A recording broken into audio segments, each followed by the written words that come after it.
anybody to reveal.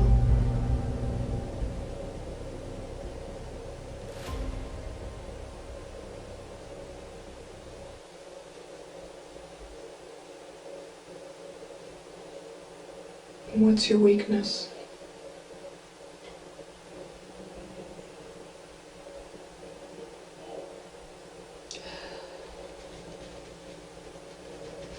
It's stupid and it doesn't really have anything to do with this too much. It's something I'm working through. Do you have problems with your temper? No. Or anger issues? No, it's nothing like that. I mean, sometimes I yell. But nothing like, I wouldn't go as far as saying anger. I think it's just because I come from a family that yells at everyone. That's how they communicate, by yelling? I think they're just sort of desensitized to it. Like, after I moved out, I was away for a while, so when I come back to visit, it's like, you don't need to yell, I'm standing right here. Or my mom will yell at my brother, like, he's standing right there, you don't need to yell. And she's like, well, he doesn't listen if I don't yell. And the thing is, it's because he's become desensitized to her yelling, so until she yells, he's like, okay.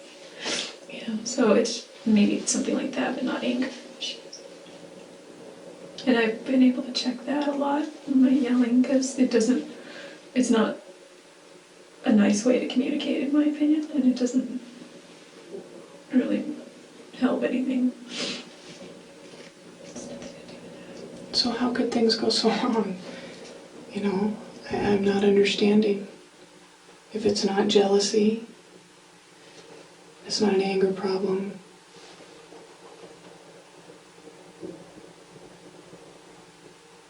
You said you were afraid, or you nodded at least, that you were afraid.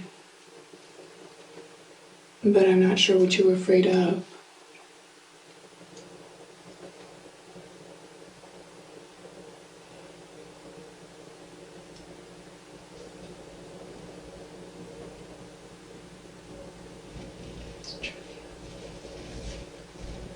It may not be trivial to his parent or his grandmother, his brothers and sisters.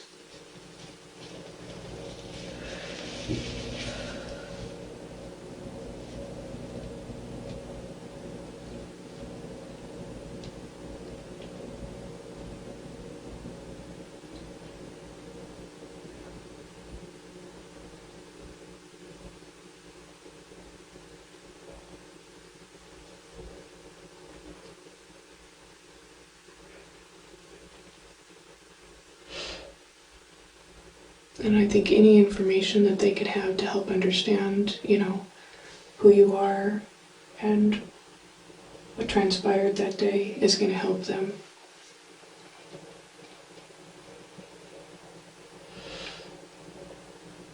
It won't bring their son back, but it will help them understand.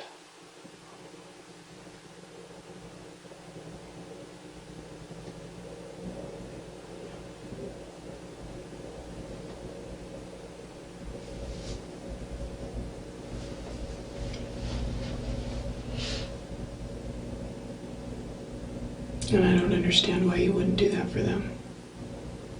Because you obviously care.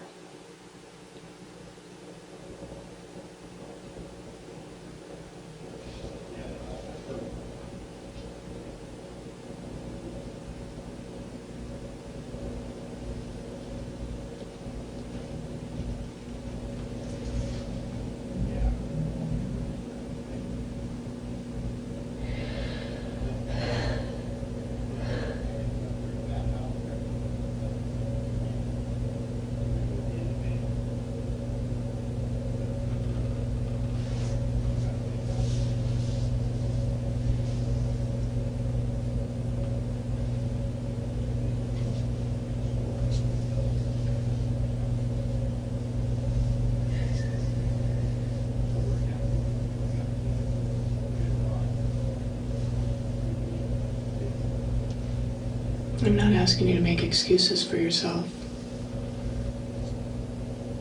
Because I don't think that you're the type of person that would do that. But I'm asking you to do something for somebody else.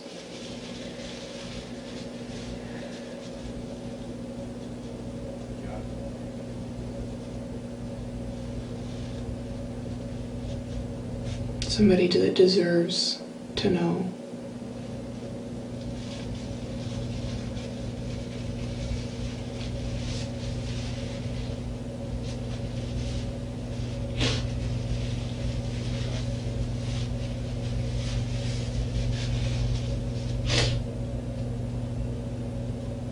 What was it about your relationship with him that went so wrong, that would end up like that?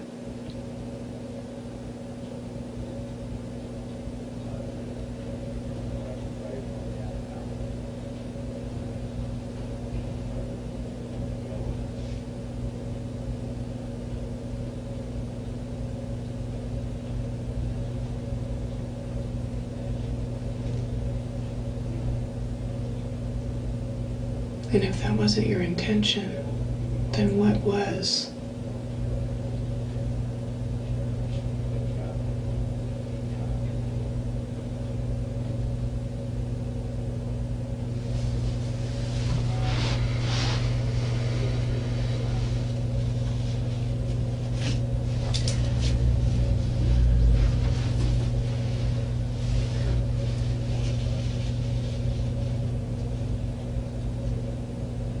You say that, you said at one point when I posed the question to you about why you wouldn't do that for the family, and you said that was a good question and you think you will.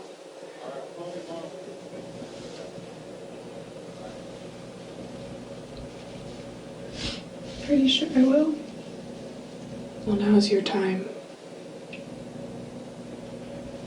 This is the opportunity that I'm trying to give you. I understand and I appreciate that. Then what's keeping you from doing it?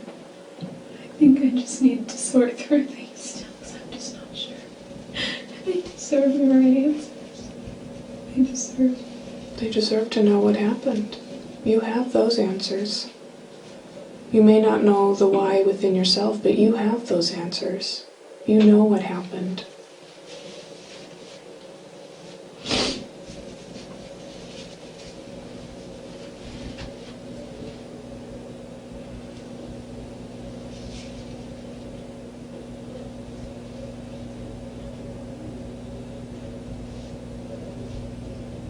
You can still write them a letter when you figure out within yourself, some of the questions that you're struggling with. But in the meantime, you can let them know what happened. The facts of what happened. I don't have all the details. What details do you have?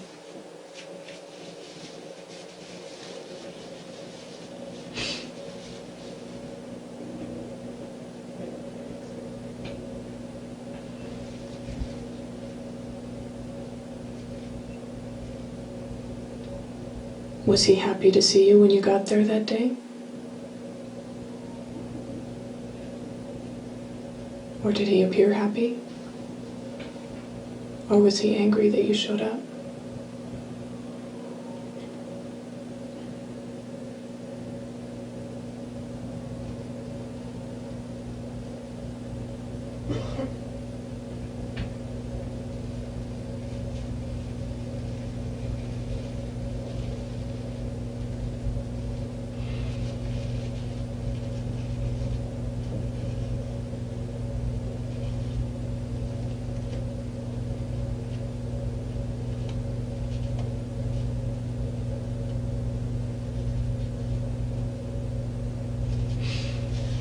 That whole week seems like I'm sure it does.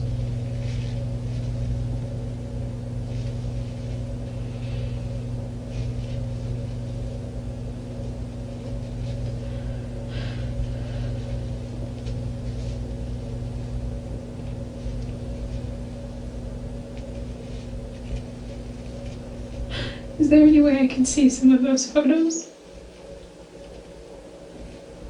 What would you do with them if you could see them? Just look at them. Do you think it would help you? I don't know if it would help me or I don't know, maybe it would. I don't know. I just think that, I don't know. Well, I know you can't tell me that you're not struggling in your mind, and thinking about what happened over and over and over again, at least what you can remember.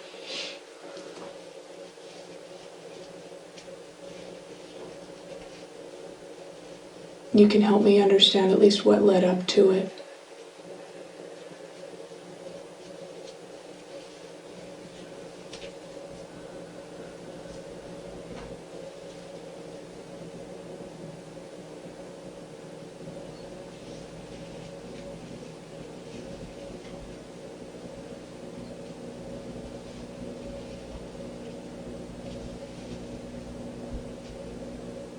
I don't think that you're a bad person.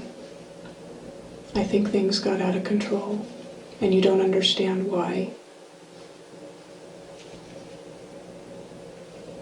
And I don't think that you're going to feel good about yourself until you unburden yourself and give the family some closure.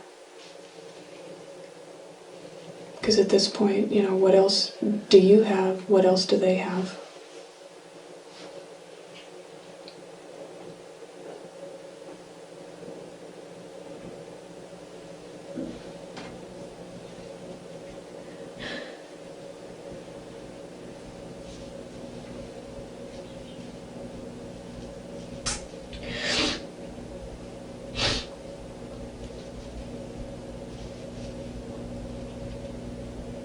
What have you got to lose?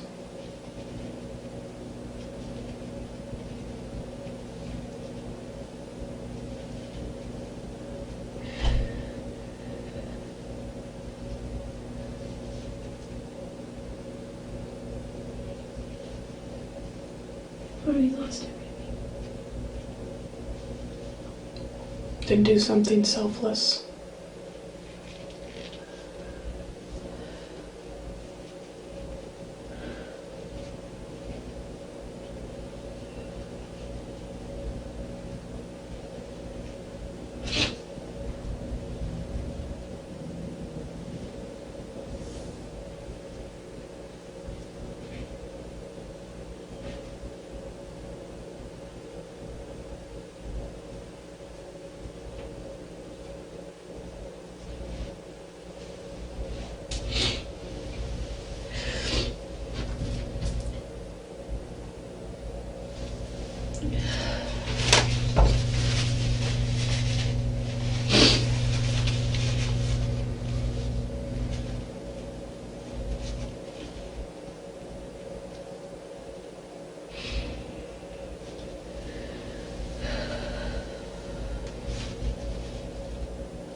Do something selfless, that quality that you admired in Travis. Show his family that at least you have that within you.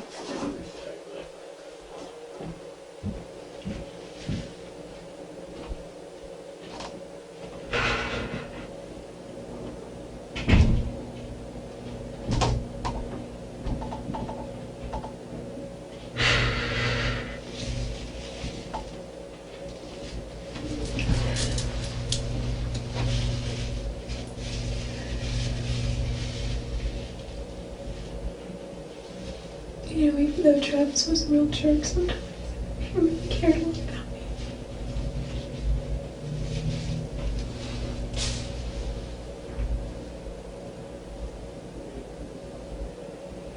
I don't know why.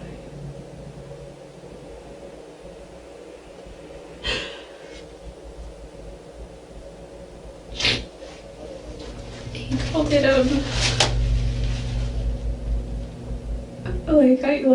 like if I had a reserve account, so to speak, he tried to paint a picture one where I had so many good things that we had done and shared and that I had done for him that even if I did something bad, it's like making a withdrawal, but you still have a positive balance.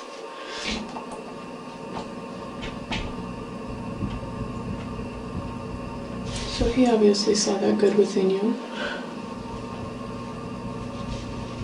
His friends thought he was mine.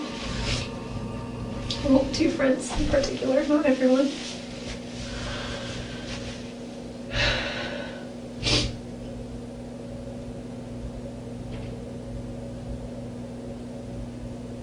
he? Oh, go ahead. He wasn't blind though, he was just, we were just friends. Sorry, what were you gonna say? I was just gonna ask you if he was happy to see you that week, that day.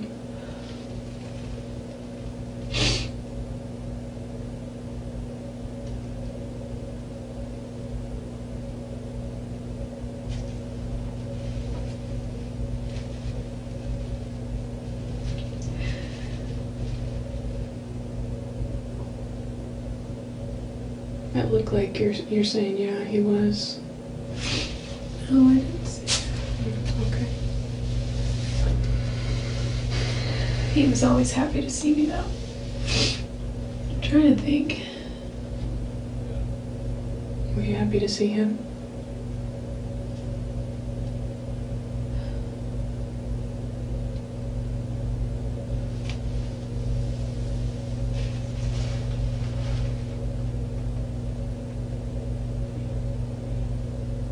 You at least know that.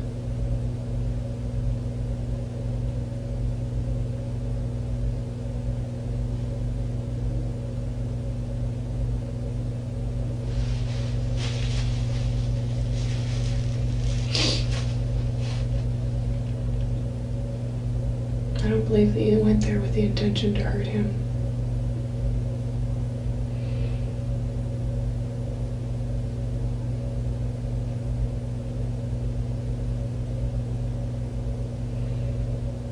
Maybe he did.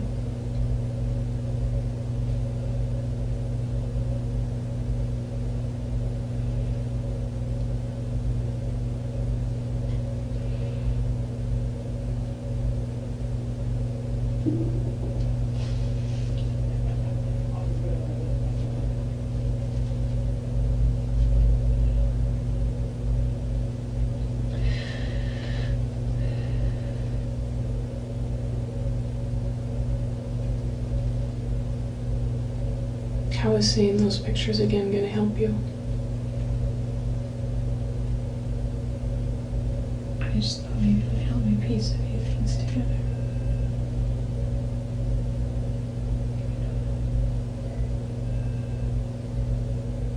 What is it that you're trying to piece together?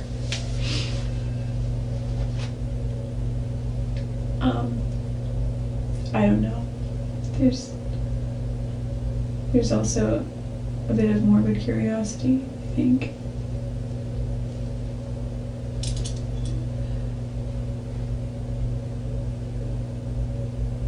I just want to see pictures of Christmas. He showed me a good picture of him yesterday. Is that the one with him in the shower? Yeah, he had water all over his face or something. You took a nice picture of him. He would never let me take pictures of him in the shower. He was, despite our intimacy, he was really private about his showers.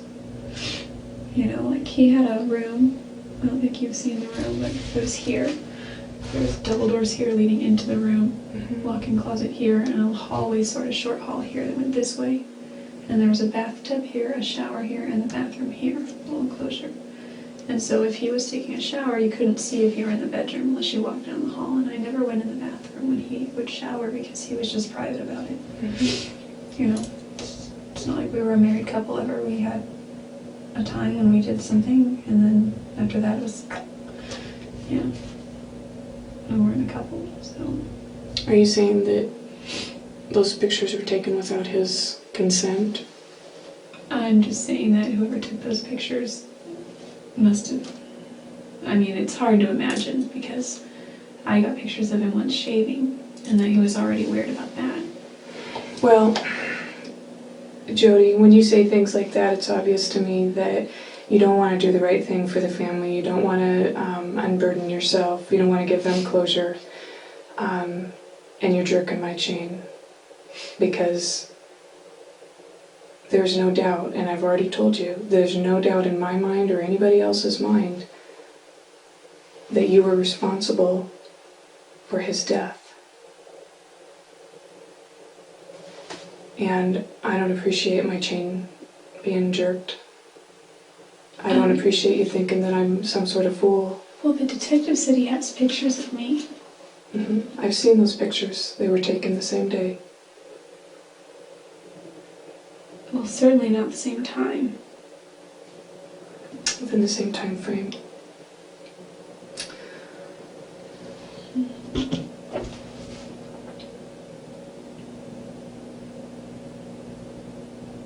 And to tell you the truth, I think that, I think I've done all I can here. I was hoping to, be able to relay some sort of information or message to the family, because they deserve it. And, you have the power there, you have the control. You're the only one that can give that. And I'm tired of playing games. I'm tired of skirting around it.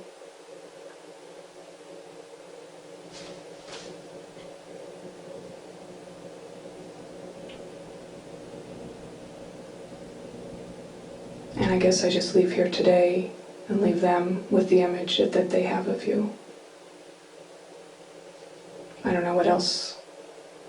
There's nothing else that I can do. I thought that it would be easier for you to talk to a woman, especially about this was a very intimate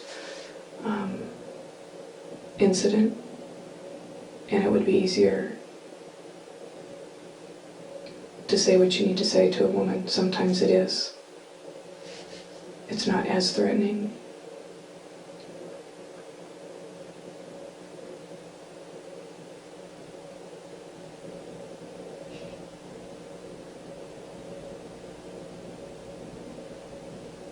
But unless you're willing to give me something to help you with, and I can help you, walk down that path and remember those details, then I can't do anything for you.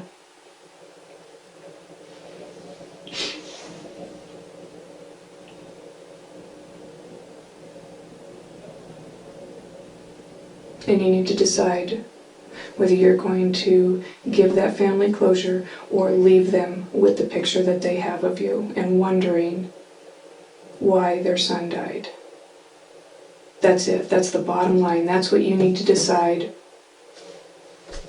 After today, things are going to go so fast for you. You're going to be totally out of control of the situation. The wheels of justice will start turning.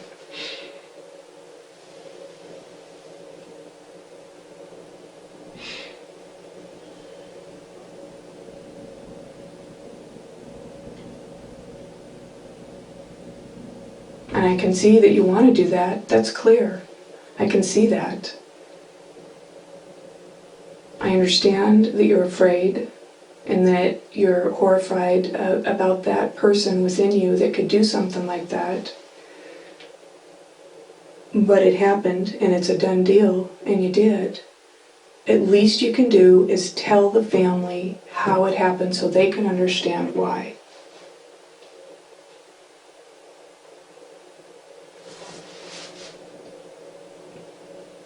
Are you going to do that for them today or not?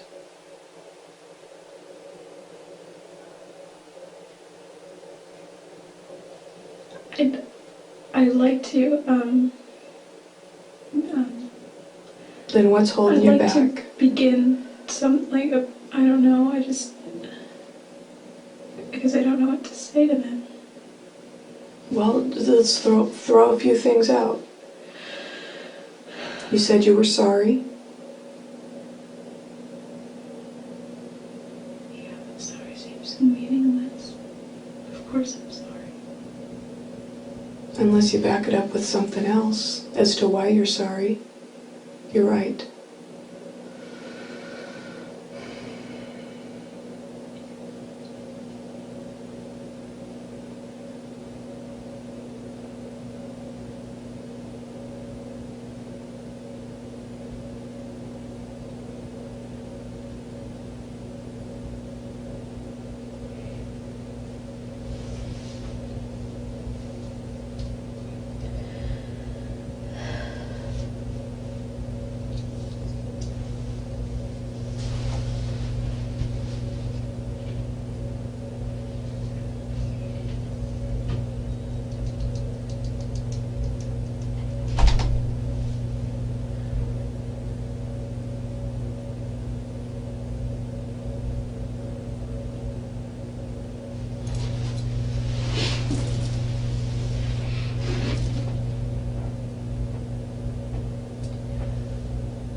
Give him something, Jodi. I mean, did you guys get into an argument that day?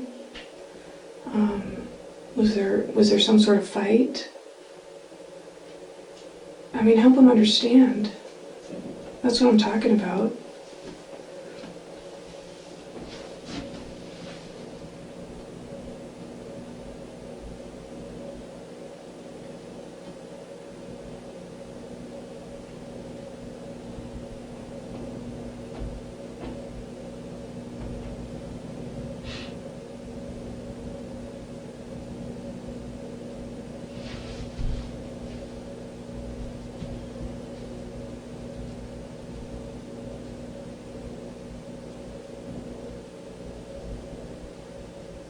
I mean, do you think you're going to get this opportunity again to sit down and just have a free-form discussion? Oh, probably not. Unless it's with the lawyers. When you say freeform, you mean like in this room? Yeah, just exchanging, communicating.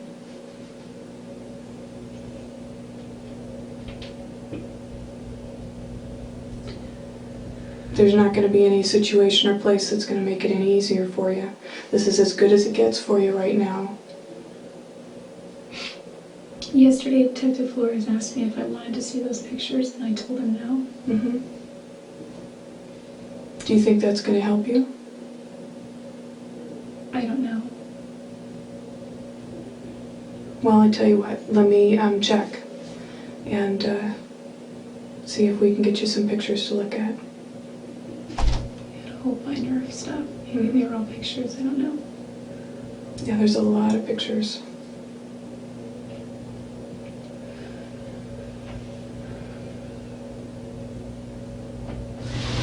I'll be right back.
Jodi, Detective Flores has the binder with those pictures, and he's not here in our office right now.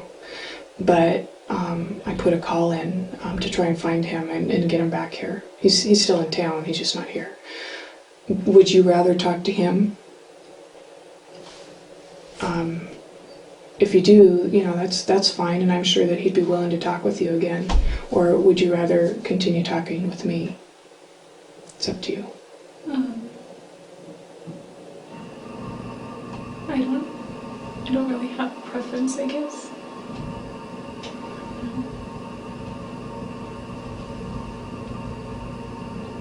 Well, we don't have unlimited time You don't have unlimited time. We need to get you back across the street, and there's other things that we need to work on. So, the time is now to decide whether you're going to talk to me or not, and whether you're going to give the family some relief that I've talked to you about. I really want to. Well, either you do or you don't. Actions speak louder than words at this point. That was one of Travis's favorite sayings.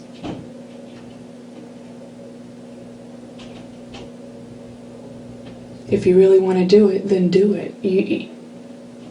It's not going to benefit you or them to wait to do it.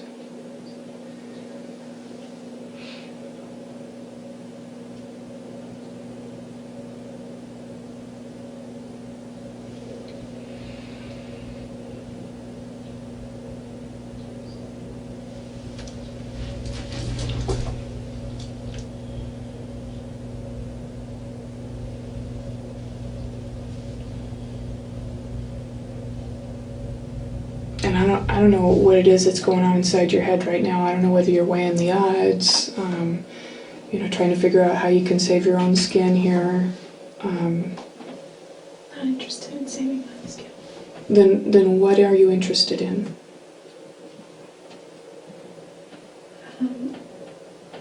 Well, I am definitely interested in giving his family closure. I'm also interested in maybe a little bit of closure for myself. I got a flat tire on the way to his funeral and was not able to go. I was in weed and my flight was in Sacramento, and it was early in the mornings. There were no tire places open and I missed my flight. And even if I had driven as fast as I could get there and didn't get pulled over, I still wouldn't have made it on time for his funeral. Don't you think that it's going to make just a little bit of difference inside yourself as far as that closure goes, if you know that the family at least has something? Yeah. If anyone deserves closure anyway, it's them, not me. But I think that's kind of why I wanted to see those pictures. I don't know if that will help or not. I don't see how it would help. I think it would, if anything, make you more upset. I mean, you know what happened, you know how it transpired, you know the end result and what the end result looked like.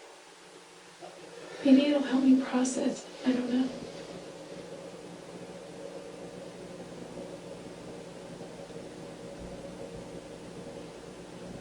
You can at least, until you get to the point of, you're processing, the pictures and so forth, you can at least talk about the good things that happened that day and what your intentions were.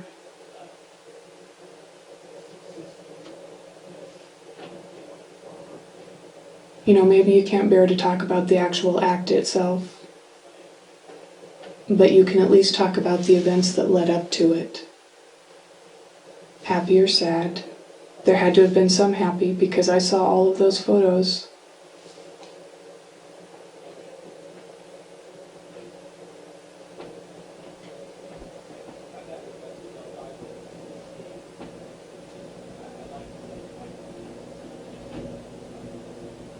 And if you're not going to do that today with me right now, I'm just going to send you back across the street.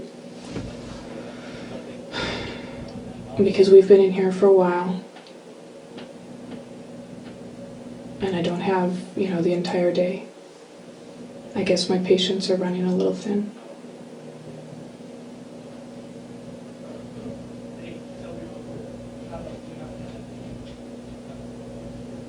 I have a lot of letters to write, though.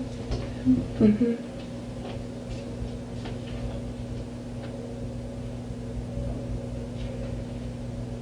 I think if I can just, everything's just all blurred up and jumbled. If I could just get some things on paper.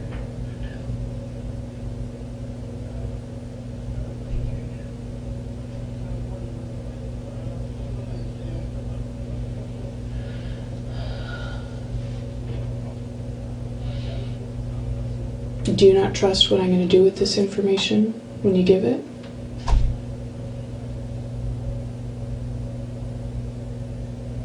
Well, I don't know. I mean, it's not that I distrust you. But not because I don't think you're not trustworthy. It's not that.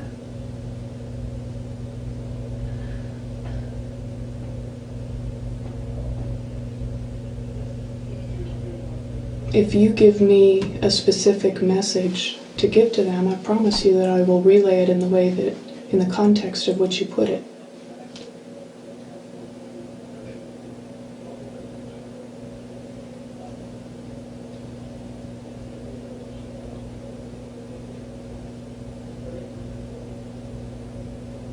But I can't do it without any information, without the information that you're holding.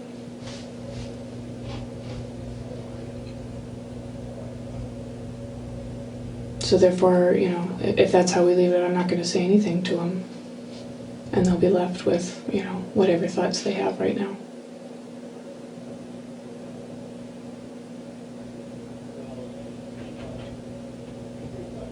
And if you think you're feeling grief over this whole incident, think about how they feel. For once, think about somebody else.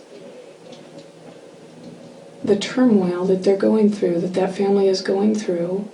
And every time you see a family struggling with this, they always want to know why. Why was my son's life taken? Why was my grandson's life taken? Wants to know why. Everybody wants to know why. And maybe you don't have that why, but you certainly have the events that led up to it, and then they can make their own decision as to why.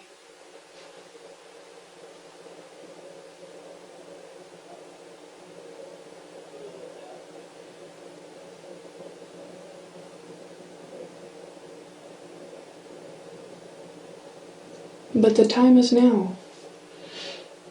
You won't have another opportunity like this. This is still early.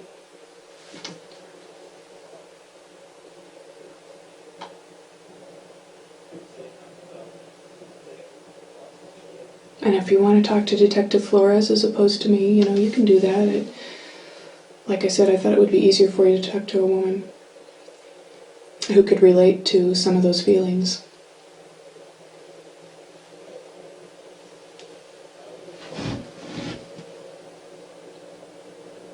But if you want to go back across the street right now, just let me know.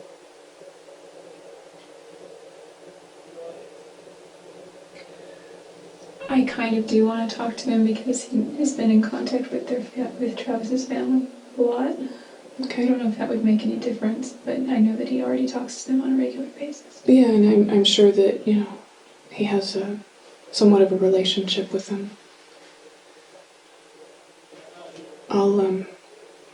I had them put in a call, so I'll go see if he's... Yeah, I'm not trying to stall or anything, but I've got to go to the bathroom again. Can we go? Yeah. Thanks.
Rachel called me and told me that you wanted to talk to me.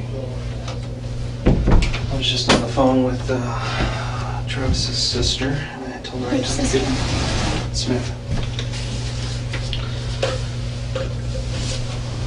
What'd she say?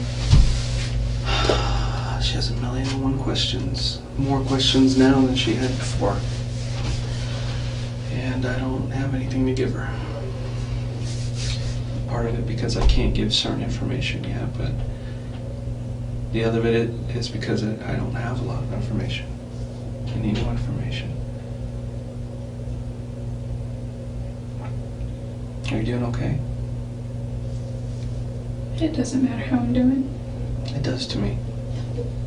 Thank you, but it doesn't matter.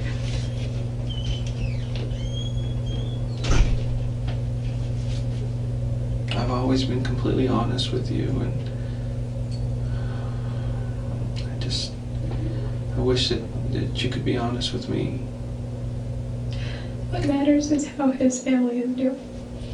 And of course I care about how my family's doing, just because I'm the person here that everyone thinks is the bad guy. It doesn't mean that my family had anything to do with anything, and it doesn't mean that they were responsible for anything or that they should suffer it all. And of course I feel for his family. I don't know them as well, or I don't even know them at all, except for his grandmother. Yeah. I told you yesterday, I've been doing this for a long time, and you're absolutely right.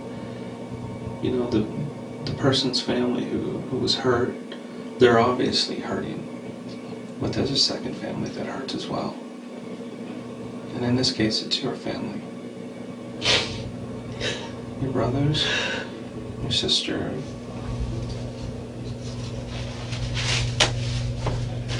your mom and your dad.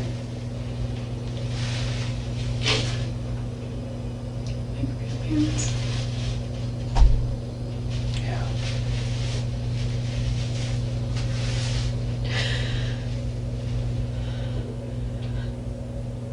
I just wish they wouldn't hurt, because it would be so much easier for me. Not that I deserve to have it easy, but I don't think you're ever going to be able to take that away from them. I think they're always going to hurt. Now, the only thing that can solve that is time. you're right about that.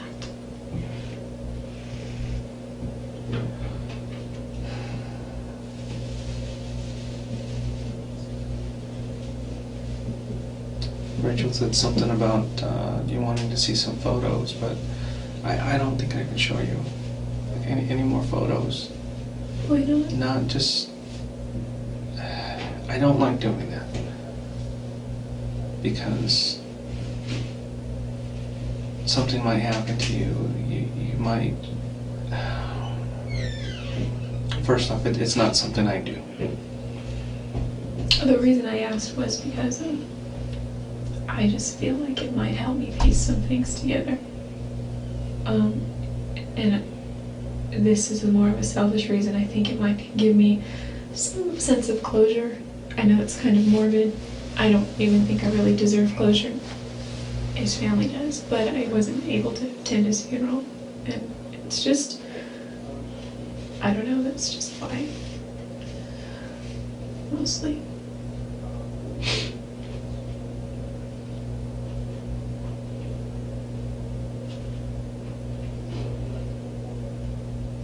What is it you want to know about the photos?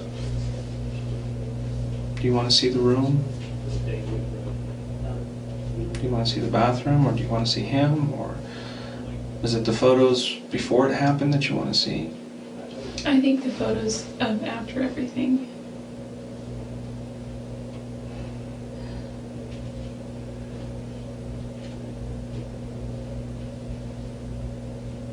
I won't show you those. I won't, and not in good conscience. I can't do that. Is there any that you can? No. I can't do that.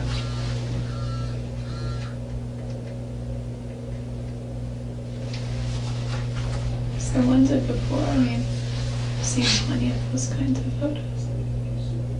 If you want, I can describe stuff for you, Okay. because I was there. And those photos will never leave my head.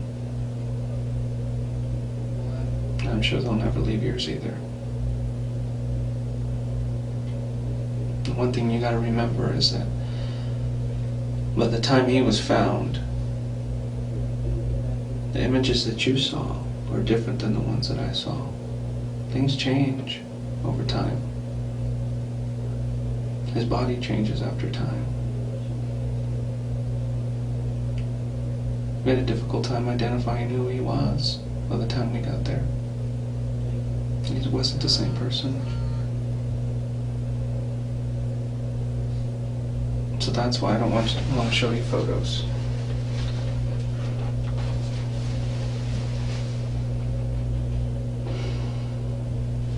What about photos of just the room with him not in it? I don't know. Maybe it's just... I don't have him with me here, but as soon as I get a hold of him, another detective has him right now.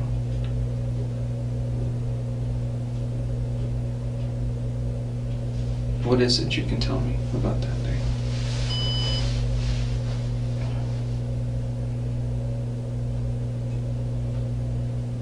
Really not much. Everything's kind of blurry. Was he expecting you to show up that day? He wanted me to come. But you didn't want to? Oh, I told him I was going to Utah. Why did you decide to go then?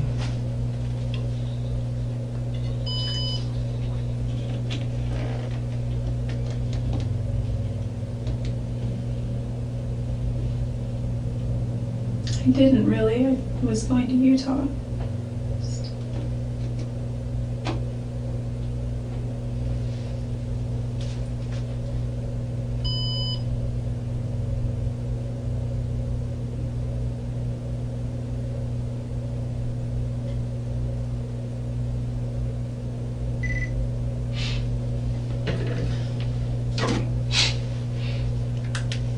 Leave it off. Well, this one has a full battery. You can leave it off. Just me and you.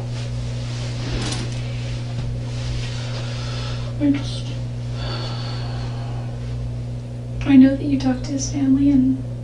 Every day. They can't believe it. I called him yesterday and told him. They just can't believe it. Who did you talk to? Talked to talked to his brother Stephen first. And Samantha, I left her a message. She was off on vacation. And his other two brothers, was it Gary? And I didn't talk to the other brother, Gary, I talked to. Mike, that's his uncle. Yeah, he was going to call his other brother and his other sister. And I was planning on calling his aunt. She lives back in the Midwest today. Which aunt? I can't remember her name. Renee? No. There's another aunt. Did you talk to his grandmother? No. Stephen said he was going to take care of that. And if she had any questions, that she could give me a call. And she's been so upset that she hasn't been able to call me yet.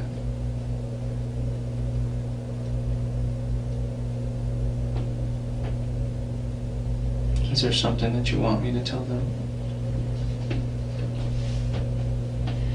The things that keep coming to my mind wouldn't help them at all.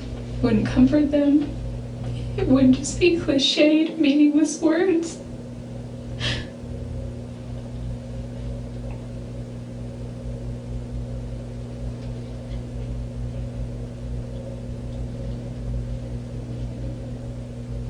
I'll let you decide what to say. And I'll relay it exactly how you want me to. I have an unrelated question real quick. Sure. And it's not, Detective Blaney said that she doesn't like me asking them because it makes me look like I'm concerned about trivial things, but I'm only asking because it concerns other people that I care about, and It's understandable. if I could just know so I could tell them if I ever talk to them again or relay a message or call them. On last Friday I had a wedding, and Just the camera? yeah, and the only place that those photos are on my external drive and on the camera card. And, It'll be a while before we get those back. okay, but if they can just get to the right person, because that's the only thing they have for their wedding. It'll be absolutely positive to give those to the right people. I was going to edit Be them and assured. make them look really nice, but he You know, can do they it. can probably take them and edit the pictures, but who are those two people Oh, those pictures belong to? Brian Neiman Okay, is his name. all right. Yeah, talking to your mom, I think she mentioned something about that. And also on my external drive as well, maybe my computer and hard drive too, there were pictures of my little sister and I. And for whatever reason, she's in some kind of rehab program right now. New photos? Yeah, well, pretty recent ones that she had of her prom night and of her and I that we were just goofing off. So they're her and I together, and my mom was going to send those, and also my little brother. She was going to send some of those, and even if she doesn't send them, she wants them. So, I mean, I kind of took them for her, and so they sort of I belong to her. understand. I mean, you're worried about other people right now. And But you also need to understand that these people, right now, that stuff is not important to them. I know. So, I mean, that's good Well, of you. I mean, you're mean- thinking of them, but they're not thinking about pictures. They're not thinking about stuff like that. Well, I know, They're worried about you. Eventually they're going to want those. I know that I know. she would want those. And did you also take my journals? Yes, All 3 of them? all of them.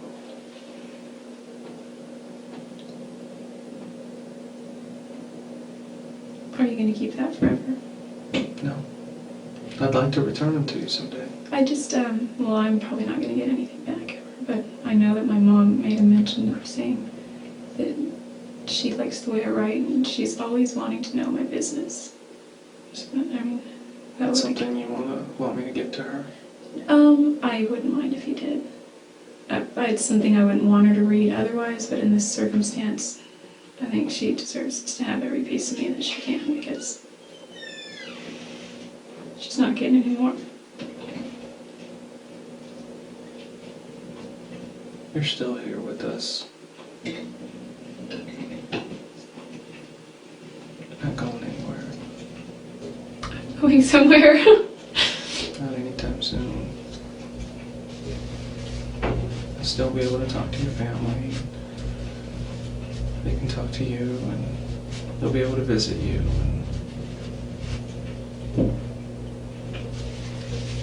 Do you know what happened to my cash? I heard you can put cash on the books there, so that, or on my book, or whatever it's called, so that I can get a few things that I might need in there. I don't know what it would be, but I don't know about the situation here, but once everything gets transferred over to Phoenix, it's a different story. so I might not see that again. No, any cash that was there is yours. Like if you had cash in your purse, that's your money. I also had cash in my safe. I don't think they took any of that. I know there was mention that there was some cash that they saw and they just documented it and left it. Anyway, no, that's not important. No, it's I'm important. just- It's important to you, and I understand that. I mean, there's things that I would think of if I was in your situation. I'd want to take care of the people who love me and that I love, and want to make sure that everything was set. Because certain things you're not going to be able to do anymore. like hug my family. No, you'll be able to. When they come visit, it's like behind a glass, you know? No, it's not. It isn't here. No, in Arizona. And they're not gonna come to Arizona. I guarantee you they'll come to Arizona and see you. When I moved away, they never came to see me. I was gone for 10 years. from my understanding, some of that was because of you. I had a house with a free bedroom and a bed and a pool and everything you could want, and they never came to visit me once. It's my first home. I'm sorry, this is all stupid and it's irrelevant. I'm just saying they're not going to come to Arizona, and they shouldn't have to come to Arizona. And I don't think I want them to, anyway. So yeah, when you say there are certain things that I won't do anymore, I know that's really sinking in quite a bit. You don't think your sister or your brothers will come visit you? Yeah, I'm sure they would. Of course they will. You don't think your mom will come visit you? She will. Who do you think is worrying about you more right now?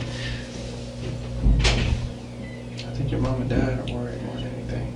I know Dad went to the hospital yesterday because he was having a panic attack. Yeah. And he gets these things where they just can't get his heart rate down. And it's not, I mean, I haven't really been the cause of any of that prior. It's just happened. But yesterday I have everything to do with it. It doesn't even matter. I mean, he's had a long life. Every breath he takes right now is because of modern technology. So it's bought him a lot of time, but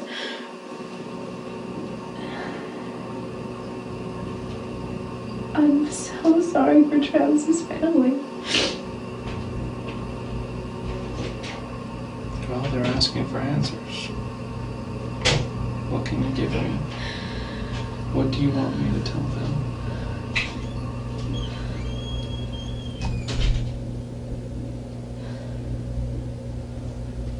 I will tell them anything that you want me to.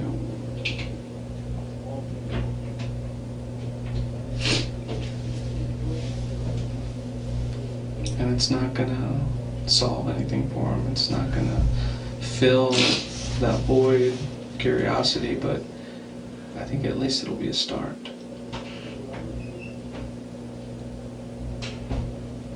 What is it you want to say? I will call her as soon as I'm done talking to you.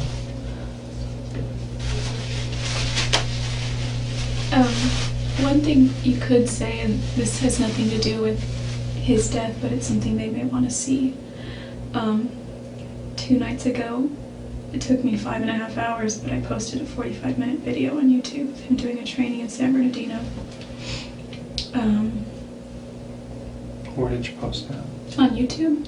If you go to YouTube, it takes some time, a couple hours to actually get it up, and once it's they have to go through some processing thing. But if you type in Travis Alexander space systems training, so systems '(S) training, it should come up.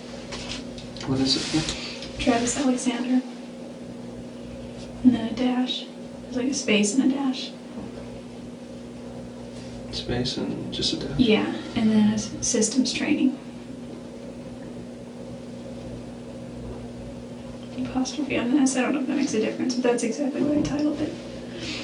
And then his friend Chris Hughes gives about a 6.5-minute introduction to it, and then Travis gets up there and does a 30-minute training. And he talks a lot about what's in the introduction to his book.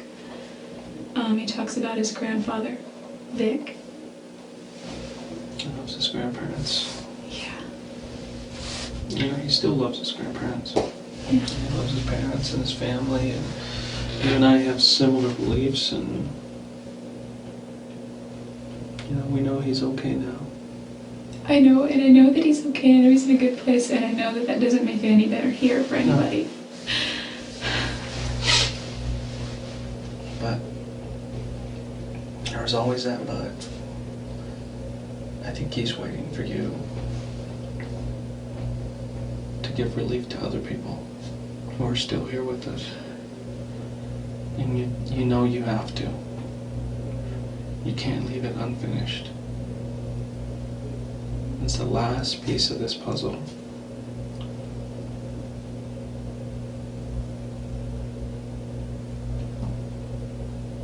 And it is completely up to you, Jodi.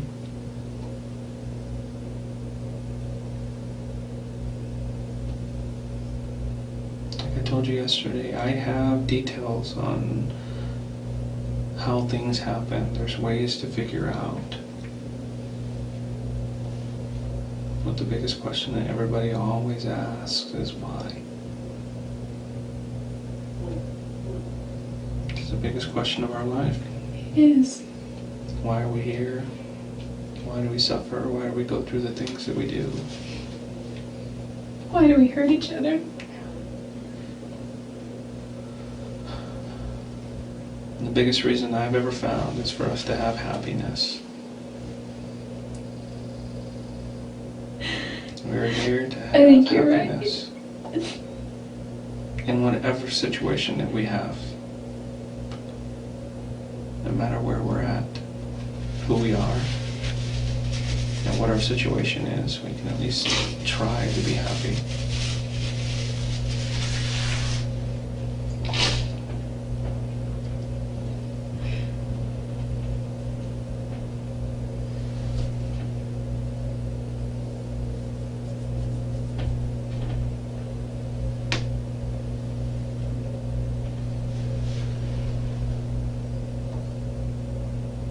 Do you want to talk about what happened that day?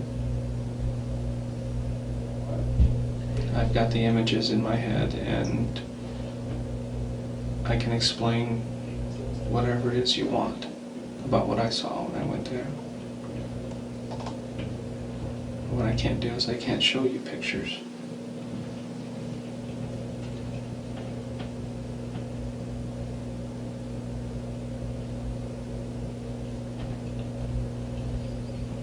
What time did you get there that day?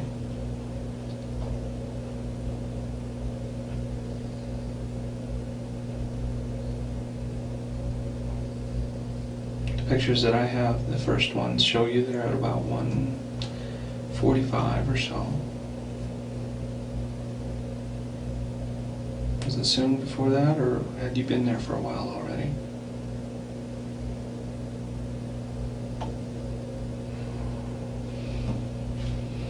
I know his roommates are off at work during that time and don't come home till about 6:30, 7 o'clock.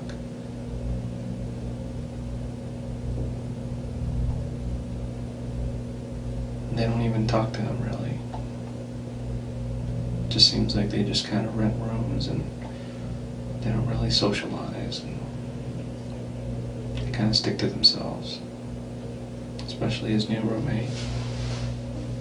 Who was that? Did you know his new roommate? I knew Zach was there. Zach and Enrique was the other one. I think I saw Enrique at his funeral services, or I mean his memorial services, but I didn't meet him, or I didn't know him. It's a Mexican guy. He's Kind of short. quiet, kind of reserved. His other roommates, I knew Dustin, who was, I think, in the room that shared Travis's wall, yeah, and John Hepworth in another corner room. There was only Zach and Enrique there. Yeah, he had moved out. And those guys, we have all of their things as well, so I mean they're asking too. Zach is going through so much right now. He's like, how could we have not known that he was there for days? He racks his brain. He calls me 2-3 times a week. You know, just goes over and over in his mind. He has no idea. And he was the one who first went into the room and found him. He's the one? I've heard so many rumors about how that happened. Yeah. Other friends came over looking for him, and they went into the room. There's a few of them.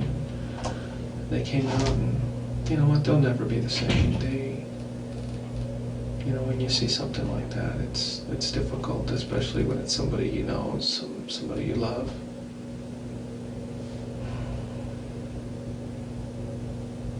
I deal with it all the time, so it doesn't bother me as much. You must have to remain detached quite a bit. Mm-hmm. You know who I usually get attached to? Is the people I'm talking to. To you. You're the one that I'm going to remember. I remember him, but I didn't know him. I will remember you.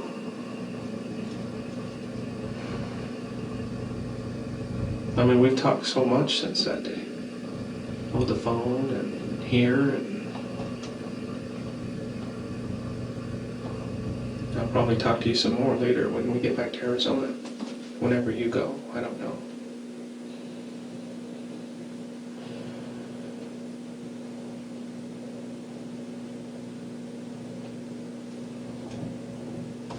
Just don't want to hurt anybody.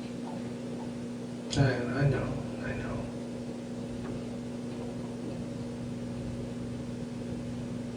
I don't think I can avoid it though. Everybody's hurting already. There's nothing else you can say or do that could help that except for maybe an explanation of why it happened and how it happened.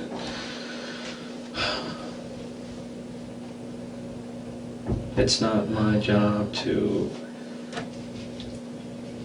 have an opinion of you and your personality and your character. It's my job to sit here and talk to you and get the facts of the incident and present those to the court and whoever else needs to know.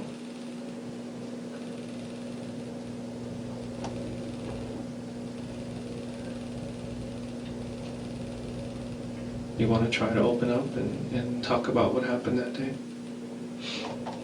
Because I'm ready. I do, but I don't think I'm ready. I mean, there's not much to say. I just don't. Do you want to start and we can stop at any time you want? Fill in some details. This is what I do to assure that you're not just saying you did something just to cop out. Because there are certain details that only I know and the person who did this knows. Nobody else does. And I use this information to confirm what I suspected. So if you can just start and give me some details as confirmation, then that'll be fine. And if you want, we can continue at another time. Part of me just really wants to. Well, then let's start. Because I know that part that really wants to is that part inside of you that is telling you to do what's right.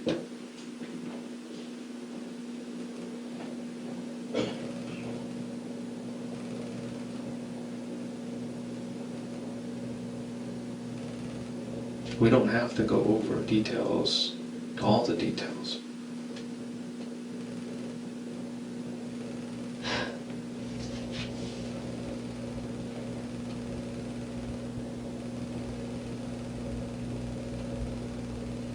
Why did you go there that day, Jodi?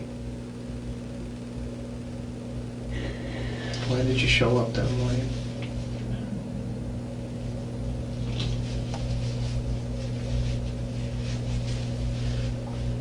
I have questions too. Were you going to try to convince him not to go to Mexico? Were you going to Oh no. try to convince him to go on a trip with you, or? No, he would never not go to Mexico. I would never want him to not go. He was gonna see Chichen Itza, and it's on the list of 1,000 places. That's one of the things I want to do in my lifetime. Yeah, it's an important part of our history, both in the church and I guess our heritage too. That's where my people come from. Yeah. So why were you there that day? Please tell me. Did you just miss him? Did he call you? Did he miss you? What was it?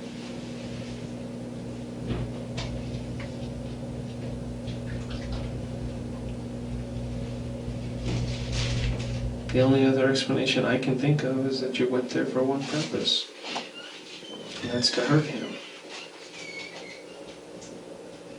And if that's the case, if that's the truth, then that's what you need to say.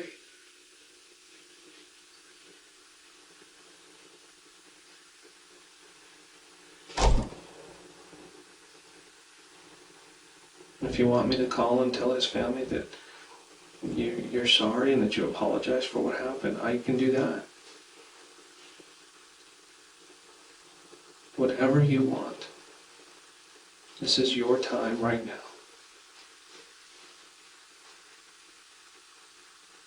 I flew up here for a lot of different reasons, and one of them, the main reason, was to sit down with you here and talk to you about what happened.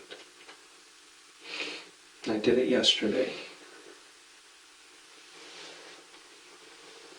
And now I'm here today. But the time is limited.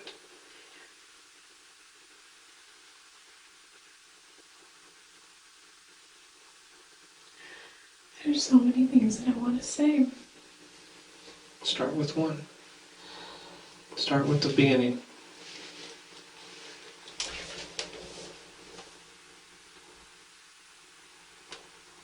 Was it a last minute change from your trip to come down, down to Arizona?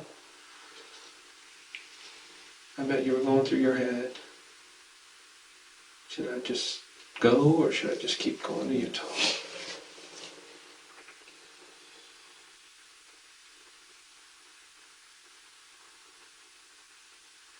It's only an additional 300 miles from where you were, so.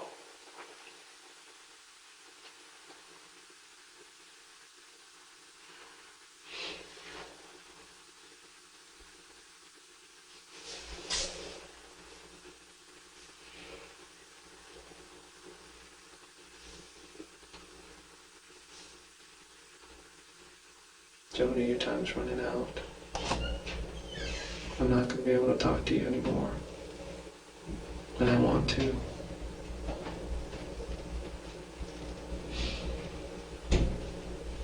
Once you get into the system, I'm not going to be able to talk to you anymore.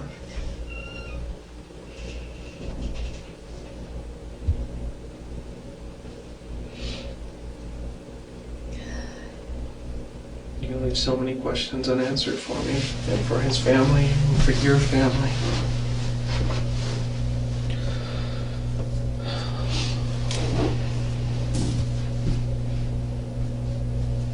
You were there that day, weren't you?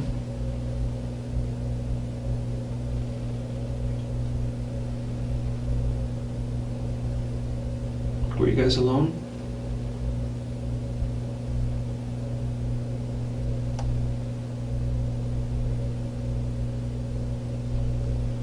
Can you answer that for me?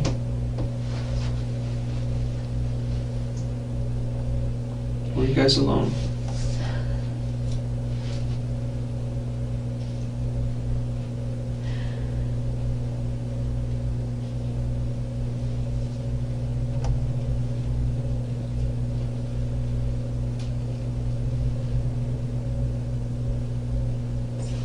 There's so much and I just want to... Answer that for me.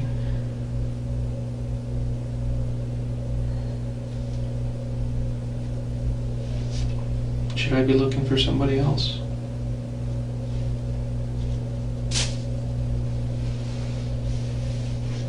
Is there anybody else with you besides you and Travis?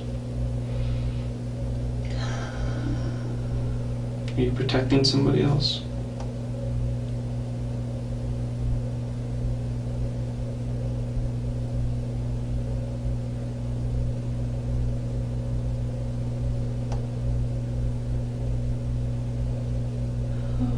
Jodi. I'm sorry, I just don't know what to do. I'm trying to just figure it out. I'm right here. I'm right in front of you. This is what you need to focus on right now.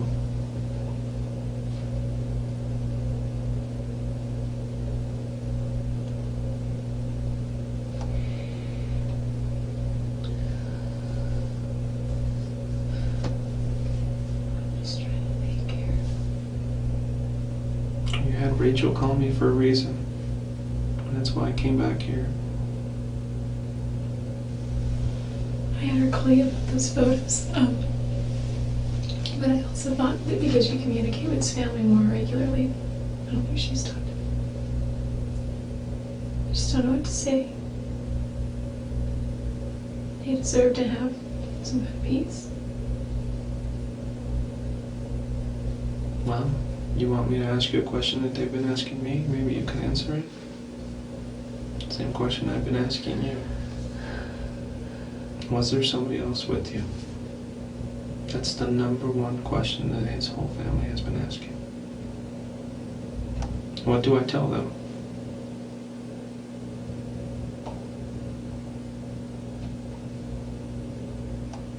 What do you want me to say to them?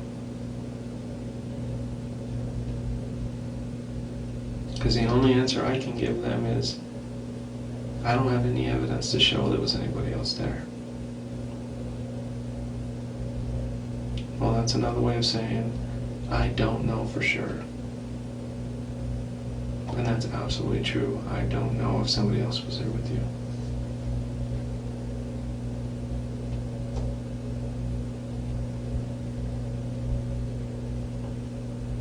Please give me that at least. For them.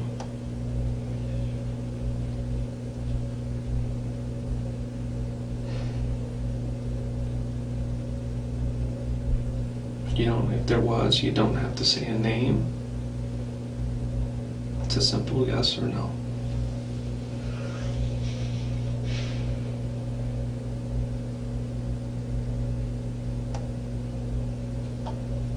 Yes or no, Jodi?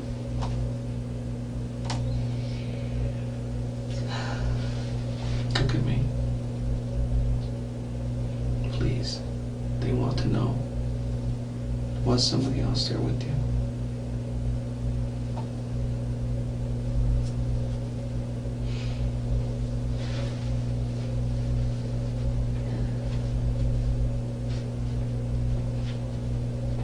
I'm just trying to think. You keep fighting it.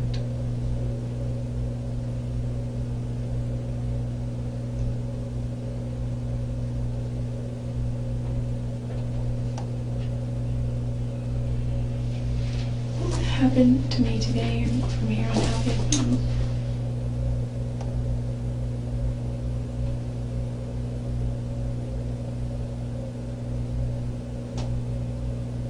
if I just told you every single detail that I know, and I gave you a confession?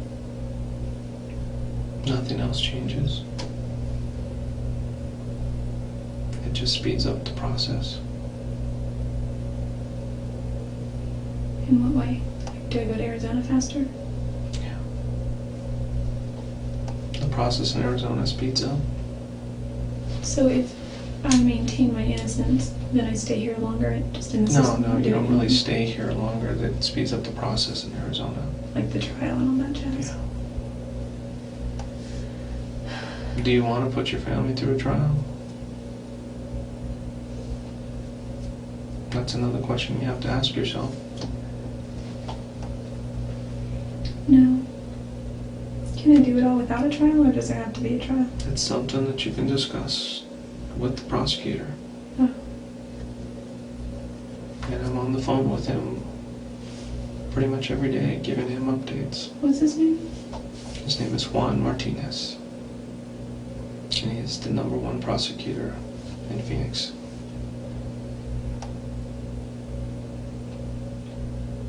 Well, at least in my book he is.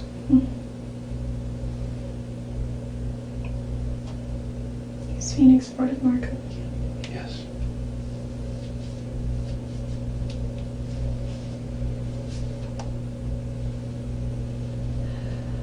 I wonder if I should just get a lawyer first. That's completely up to you. I know that you can't stay here forever and you need to go back. If I get one, will you be able to still talk to me afterward, or does everything stop, or what? I'll tell you exactly what a lawyer's going to tell you to do. He's going to say, nope, No, on what? no more contact. She had her chance. You had your chance to talk to her.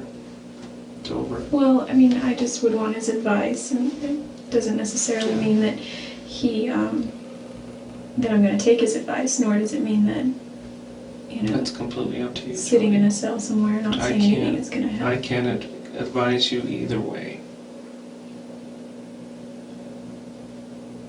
But what I can advise you on is the truth. The details of the case that you have in your head that you can give me will allow me to verify the information that I have to make sure that I'm looking at the right person and to verify my theory that nobody else was there with you.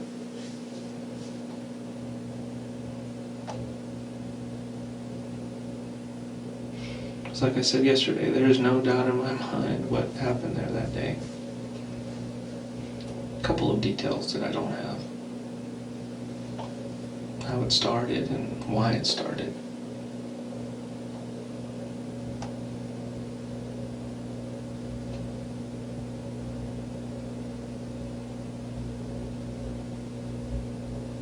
And like I said before, if you can provide me just a few that I can at least relay to the family, that would be fine with me. If you don't want to give all the details, we don't have to go through all the details.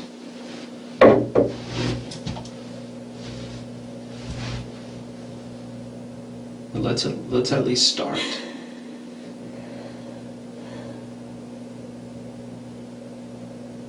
Let's start right here, right now.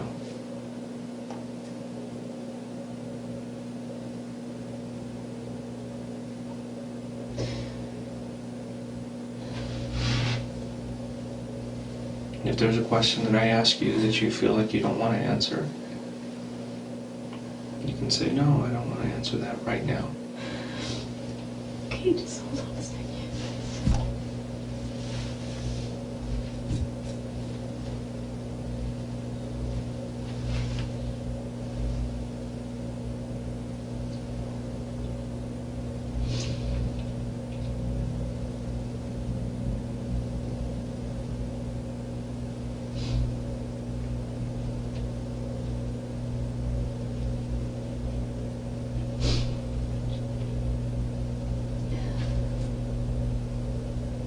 Do you want to move forward or no? Yes, I do. You do? I do, but Well, let's do it. I I'm here. know, I'm not trying to stall, I'm not trying to waste your time. I know you're not trying to stall. It's, I know it's difficult for you. Difficult for anybody sitting in your shoes right now.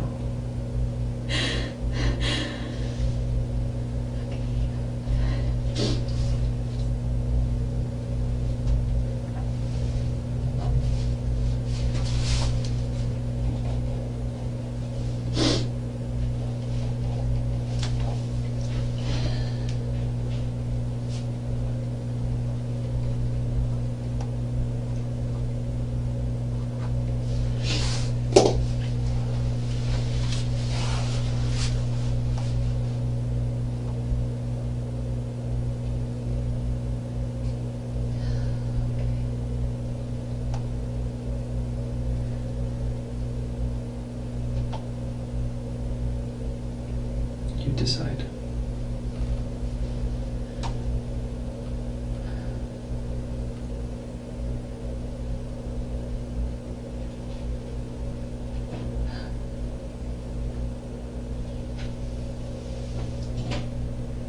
I don't want to push you.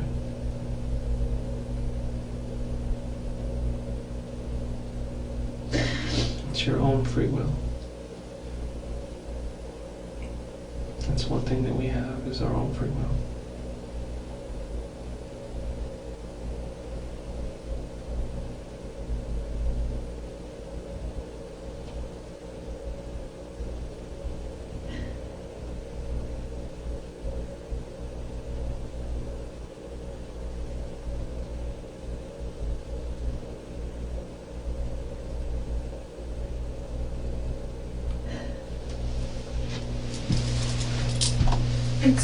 it's all really blurry.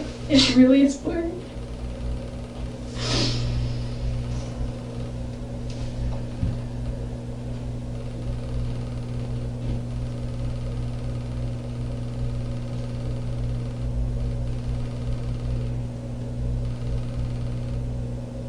What went through your mind after it happened?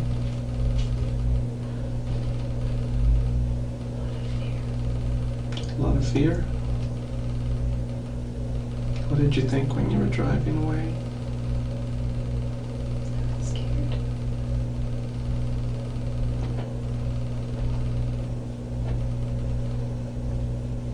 I was hyperventilating. I can't imagine what you were going through waiting for it to finally come out. Waiting for what to come out? The news that he was no longer with us. He must have been going through hell.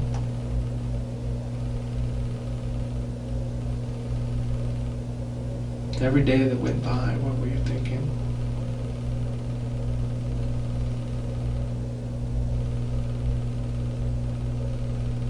I was scared. What was that? I was scared. I'm sorry. It's okay.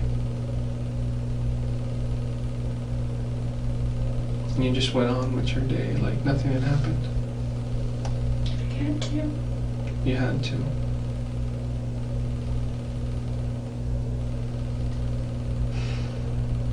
Did you tell anybody what had happened?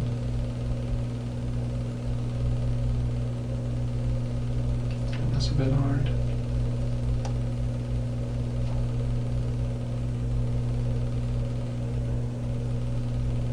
It's all a blur. Can I please see those photos? As soon as I get back. The detectives went to Reading to go pick up the rental car that you had that day. And they took the photos. Well, there's probably something in the rental car. Like what? Maybe blood. In the trunk? In the back seat? That's what we're gonna look for, so. I was just thinking maybe the handles, lock, steering wheel, something like that. Things that get touched. Is that what was going through your head when you left? What did I leave behind? What did I touch? No. What was going through your head when you I left his just- neighborhood there? Just had to run.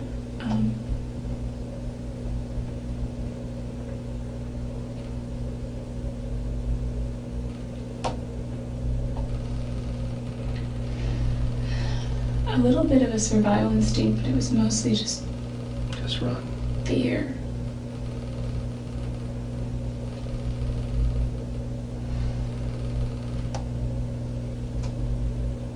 Were you worried that his roommates were gonna get home soon? I was hoping. Did you even think about that?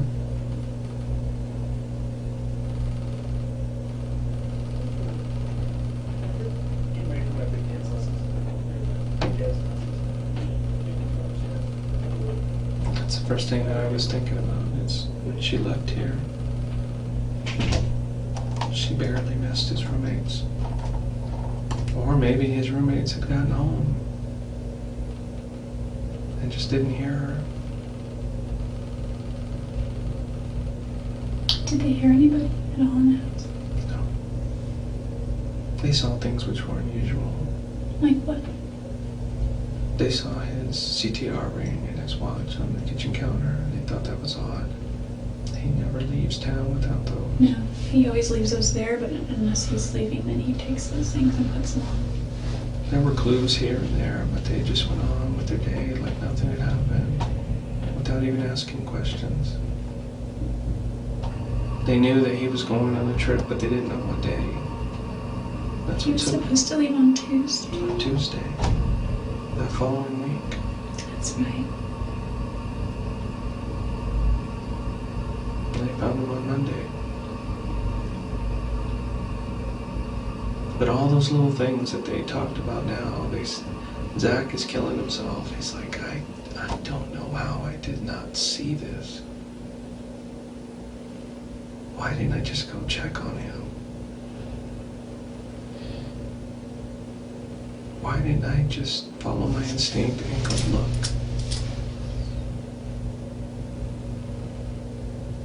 Travis didn't always bond with his roommates. He did Yeah. with some. He bonded with Aaron, even though he had an intolerance for Aaron's lifestyle. He bonded pretty well with his friend Josh Ward, who lives back in Southern California now. He wasn't too close with Zach or Enrique. No, or his previous roommates.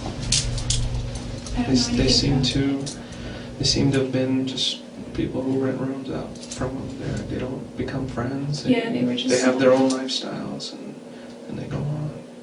Yeah, his rules were, LDS standards and pay your rent on time. And be clean.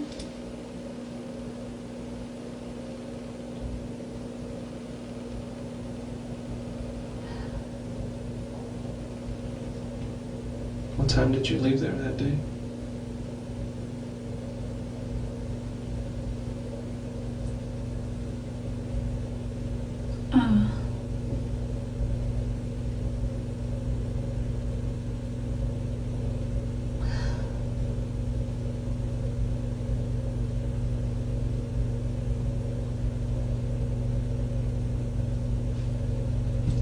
You don't remember?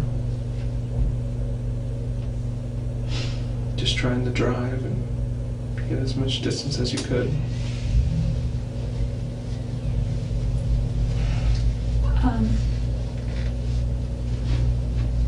How long were you in the house after it happened?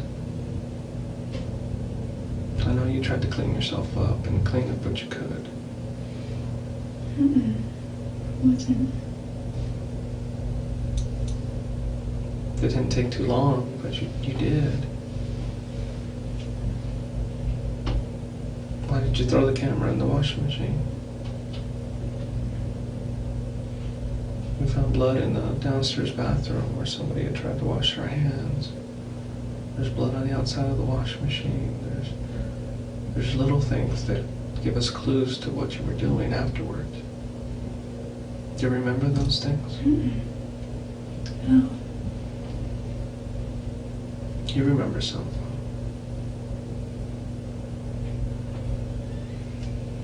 What was your intention in going there that day?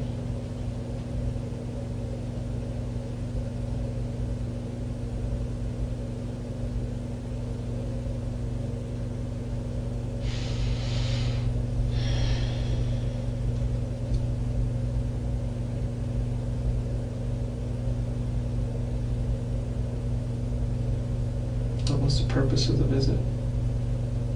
The same as before?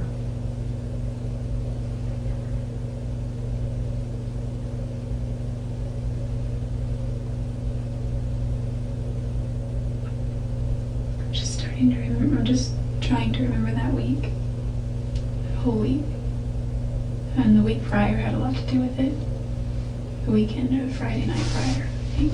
Did you have plans on going down there? Or I know you said he had called and wanted you to come down. At what point did you decide, okay, I'm going? He always was like, I don't want to say meddling, but he was always like more concerned than I felt he needed to be about my finances. And he's like, well, how can you make a road trip when you're this, that, and that, Well, he expected everyone to be like he is. He did. He really did. He expected that, hey, if you go on a road trip, you better be thinking about this and that. There were so many times where I just threw my responsibilities to the wind and went on road trips with him because I am a little irresponsible when it comes to that. It's not just because it was with him, it's because it was the traveling. And, When he leaves, he usually makes sure everything is planned out. And that he has enough money for it. And you just gotta take off sometimes. Yeah, I guess. You're a very, very free spirit. And it's I've known not. that from the beginning. Sometimes it's good, sometimes it's not so good. What gives you the indication, like when you say you knew that from the beginning? I'm talking to you. I'm talking to people who know you. It's like, oh, that's just Jodi, I am real She spacey and just. When you want to go do something, you just go do it, and you'll deal with the consequences later. Yeah.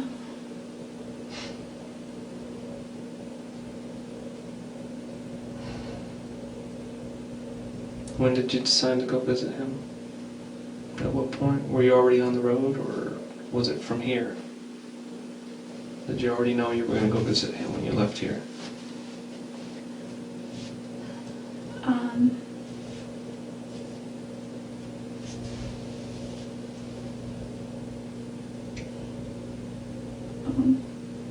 I've done that before.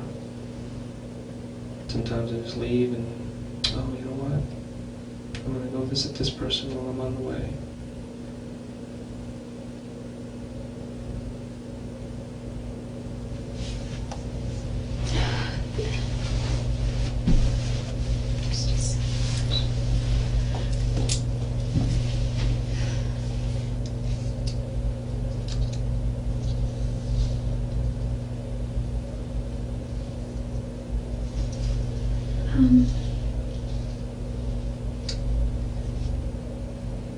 You know, go ahead. Did you see any of his roommate's cars out in the driveway when you left?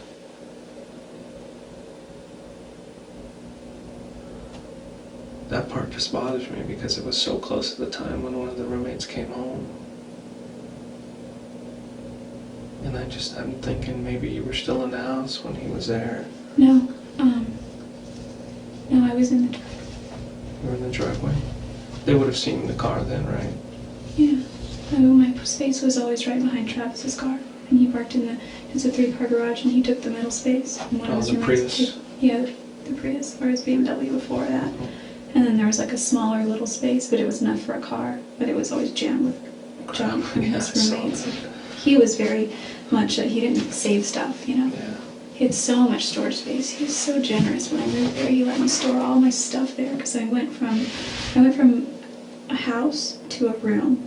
And so I had artwork, because I paint, and art supplies, photos, books and books and books and books.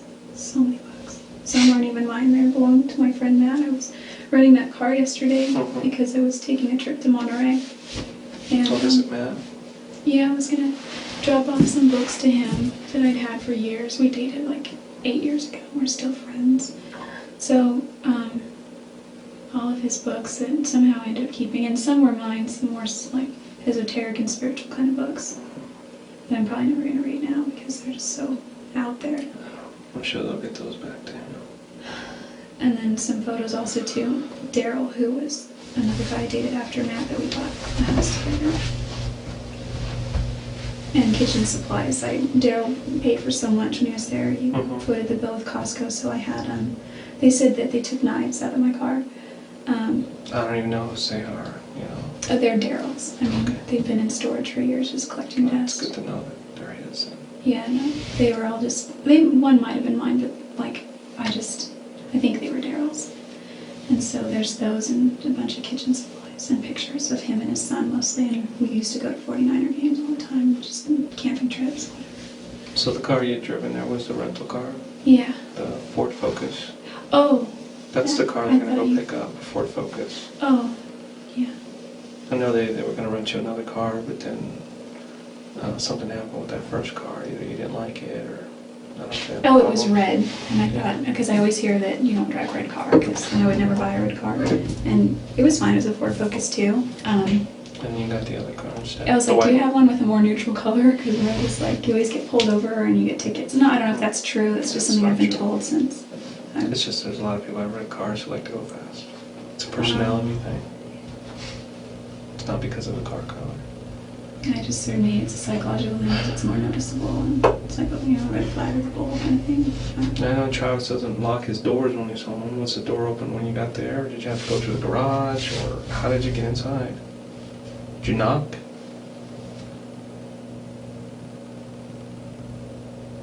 Everybody says he just leaves his doors open when he's home. Trusts everybody. Have you ever seen the movie The Secret? I don't think so. It's kind of, you're familiar with the whole law of attraction kind of thing. Like what you think you become or you bring into your life. That's true. He felt that if you lock your doors, then what are you telling the universe? What are you telling the ether out there is that I need to lock my door for a reason. Yeah, I want to be safe. Yeah, I want to be safe, which also gives the impression that, well, there's somebody that could hurt me, so, and by trusting and opening them to He's your a safe. very, very trusting person. And that's what made him who he is. Most of us come from a different kind of background and have a different type of philosophy. Doing what I do for a living, I lock my doors. I can imagine. Yeah, I guess me coming from Salinas, I've always locked my doors. I used to go to sleep at night and I would hear gunshots. We weren't in a bad neighborhood, but our neighborhood neighbored another neighborhood that wasn't that great, and gunshots scary. And there were, because Salinas is agricultural and there were a lot of fields, and I used to think that there were hunters in the fields with their dogs catching animals or something. They were all just gangs. I'm sorry, I'm not trying to... That's okay. I've noticed that when I've talked to you, you kind of go off sometimes. Travis used to be like, get to the point. Get to the point. And that made me kind of mad. He had a little bit of a double standard with that, because if you ever see him train or talk, ask any of the leaders in prepaid legal, he is notorious for going too long. His friend Dave Hall in Utah cuts him off, and he got mad at him once because he went 5 minutes over, and he just talks and talks and talks. And I said, you're kind of long-winded yourself. No, he had a future in that. That's what Yeah. he wanted to do, Yeah, and he was that's good true. at it. He was really so good at it. He talks about things of more substance, though, and I just ramble.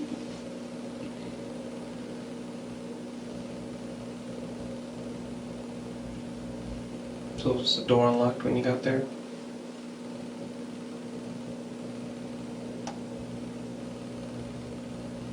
Or did you went through the door of the garage? I know a lot of his friends have the key code for the garage too. He doesn't keep that a secret either. I got that from several different friends. Yeah, 0817.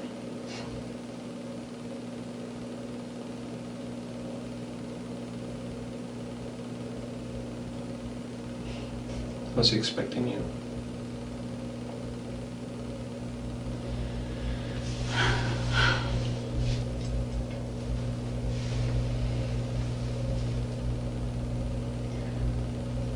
Yes. Did you surprise him? 'Cause I know he was always happy to see you.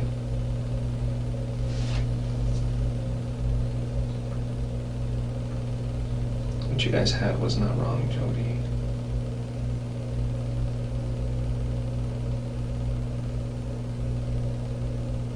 Going over all his stuff, he was always happy to see you.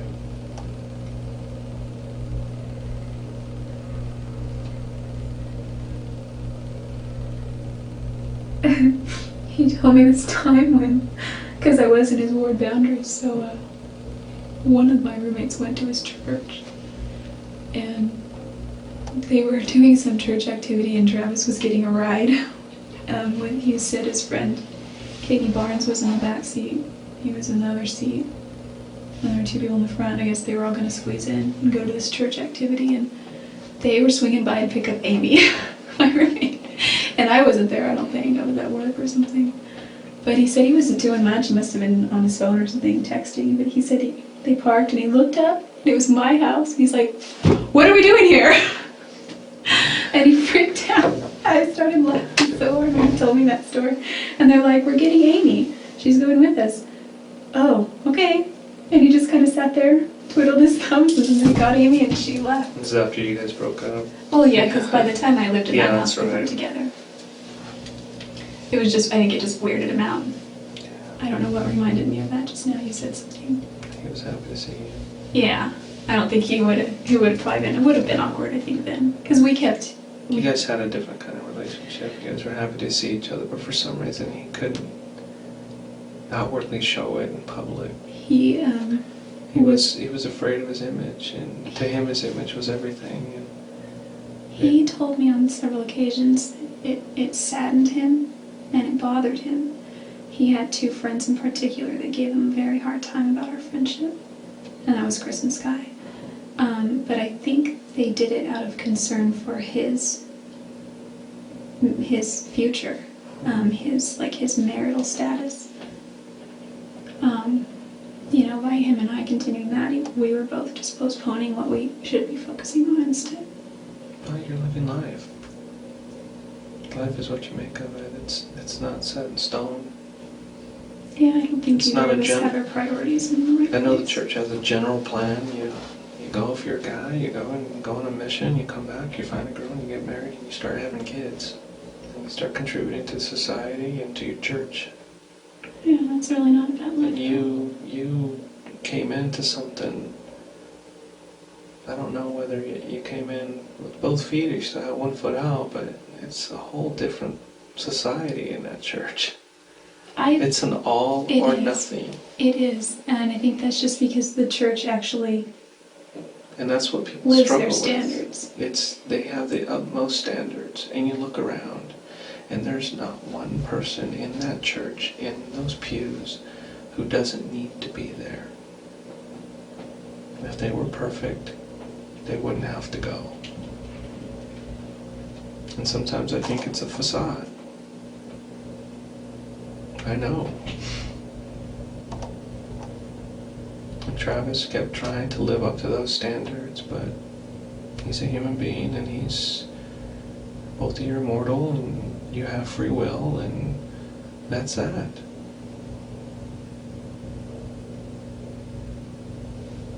Sometimes I think maybe he put too much pressure on himself to be perfect, or to at least portray himself to be perfect.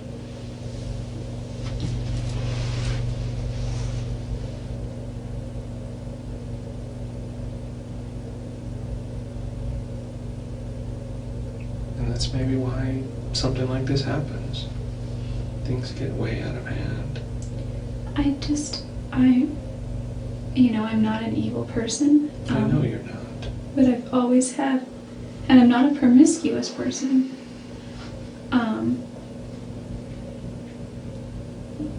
Something attracted you guys to each other. Yeah, and I think there was also, I knew him well. I knew him through and through. I loved him and I cared about him. And I knew we weren't going to get married, so How did you know you weren't going to get married? Couple of reasons. It's like oil and water. You guys just don't mix. We mixed really well for a time, but I think when I discovered his ways last year, it was so hard, but... What ways are those? he didn't seem like husband material, but it didn't mean that he wouldn't be in the future. It just meant that, something that Chris and Sky said to me back in January of 2007 really stuck, and they said, "Do you want to be like Deanna and wait 6 years?" Yeah. They made jokes saying, if you wait 6 years, you can get free breast implants, because he bought her breast implants at one point. And they're like, and then he'll really do it, Just all these things, and I was like, what? Why would they say these? Anyway, that one part stuck, though, and I felt that, women have, not all women, not Mimi and not certain other women, but most women just fall all over themselves for Travis, because he's nice, and he seems like the whole package. I think Mimi kind of saw through everything. There's some people out there that can see through stuff. I kind of did too. Like, I had never been pursued by a person like that. But at the same time, I'd like to say, like, maybe saw through this, but I saw beneath that and through that. Like he wrote that thing on his blog, The Gold from Within. And I really did see, like, inside, he was an amazing person. He was a good person. He was a generous person. He gave so much, and Well, maybe you chose to actually look past that first level. Somebody like Mimi looks past that first level and sees that's something I don't like already, and I'm not going to look any further. You, on the other she hand, spends a lot of time at the temple, so I think that I've never been endowed. I've never been through the temple, but from what I understand, I think that's such a sacred place, and meditating there and being there will help to give you further insight about where just you as a person are supposed to make a move on a certain decision in your life. So maybe that just wasn't for her. That's true. I also was thinking, after the fact, I didn't get every chance to discuss this with him. I didn't know she was going to Cancun, but And I didn't know she didn't. She flat out told me no, but I thought, So that's completely out of the theory that you went there to convince him oh, to yeah. not go. No, not at all. Not at all. Okay, because that's the first theory that was thrown out there, was she was jealous. She knew that he was going to Cancun with this other girl, and it was just jealousy. I never. It's the simplest I asked thing. him at one point after I moved. I was like, hey, who are you taking to Cancun, by the way? I knew it wasn't. At one point, there was a girl named Brenda who, and she wasn't romantically involved, she just in the business, and she saw me at the memorial, and she's like, now, wasn't he going to take you to Cancun? And that was like, we found out about Cancun a year prior, right about the time we broke up. And so, like, I never really assumed that I had a ticket there. And, you know, as things went on, it was just never discussed. So there was never any discussion. That never went through your head then. Yeah, there was never a discussion that I was going to Cancun. Not on that trip, not with him. Maybe sometime in the future, some other time with somebody else, but no. So no, that wasn't an issue. What about the trip of him coming up to you, come visit you? Was that something that was planned, or is that something that... Yeah, it was... Because I wasn't even sure that was true. No, it was postponed twice. He was gonna maybe come up and I kind of like was hoping he would come by May 24th, because I was singing the national anthem at the races, and I thought, it's part of one of my goals for this year, was one of my fears to overcome was being in front of a large crowd or public speaking. You have anxiety with crowds? Yeah, there were 3 fears. One was handguns, which is one of the reasons I got a gun. There was a CHP here in town that said he would take me out and go target practicing. And I went to the sporting goods store several times to see what he had, and they were all in the $500 or $600 range for the kind that I wanted.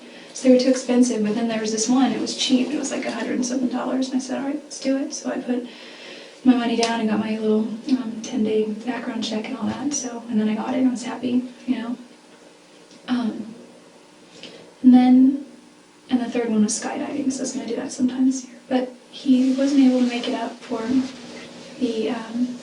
he was scared to tell me that too. He's like, I know you get really Was he upset. scared? Not scared, I'm hesitant. He didn't want you to be upset. He didn't want to hurt my feelings. He told me that. He was on the phone in early May because I had known about that I was going to sing 8 weeks prior, about 8 weeks prior. Yeah, because I had approached the guy at the state down by the Purple Plum, which is this one of the middle exits there. He works at the gas station area. I ate there this morning. Oh, really? It's pretty good food. You used to work there, didn't you? Yeah. They're good people. They So took me I out went to go eat there, and I couldn't get it out of my mind. Jodi used to work here. Constantly thinking about you. Because of this. It was a good place to be. I worked there twice actually when I was 18. My dad closed his restaurant when I was 16 or 17, and that's when I was a server there. And being a server in a restaurant is probably one of the best positions because you tend to make a little more money than the other positions. Tips. It's all contingent, but generally it works out in your favor. You've got that kind of personality that people want to tip you. Yes. So when he didn't come up, was there an issue with that? Did you guys talk about that? Well, he said he put it so delicately that I couldn't be mad. I was sad, but I wasn't mad or anything. And he said, he's like, I'm just not sure. He said, there's a lot of stress going on. There's a lot of things right now, with this, and just I have stuff going on. And he's like, I've been hesitating to tell you, but it looks like I might not be able to make it up there to watch you sing. And I've been scared to tell you that. And I was like, oh, he says it, and he taught me this technique. He says it in a way to disarm you first, to where you're just like, well, oh, no, reverse psychology sort of. So he said that, and I could tell that he really was concerned that he would hurt my feelings. Is that when you decided to, or he decided to invite you up? No, not at all. Because he didn't invite me up till he found out I was going on a road trip. But then he's like, he's all definitely the first week of June. He's all probably before I go to Cancun. And so, as that week got closer, he was like, look, we had a big fight somewhere around then. I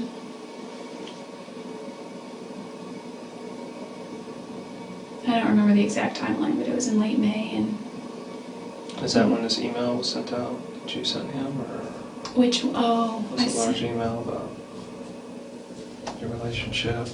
Just how I think that, because I just could tell, because I edited and I did all the editing and the grammar and spelling. He's not the greatest speller.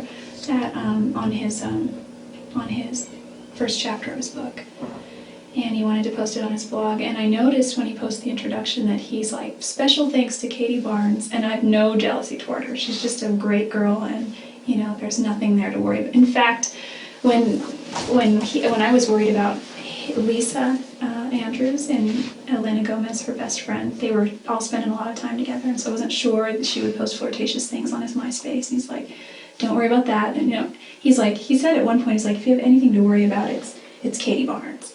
And so I was like, you were so spinning it to throw my focus off something, and I don't think there was ever any concern with that. I know that he liked her, but nothing more as a friend.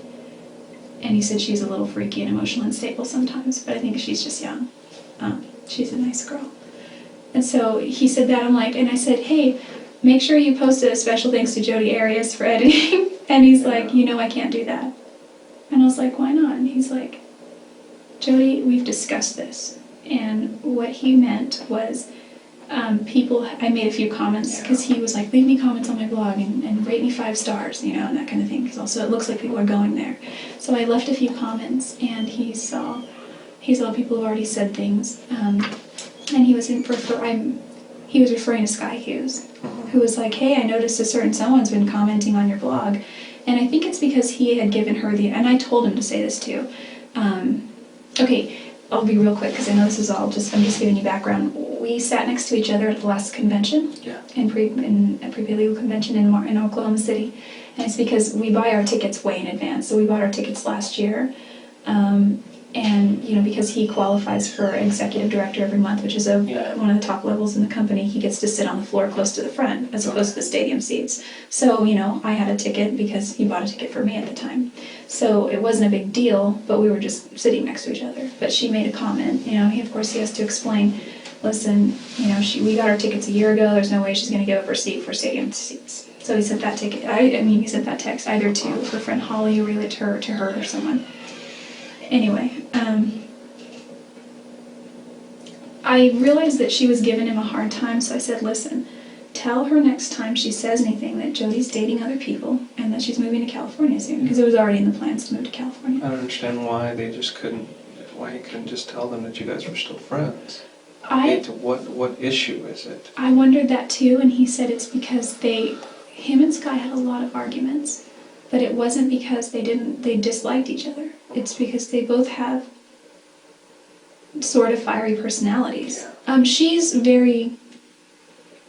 has a strict set of standards, and he's just like opinionated.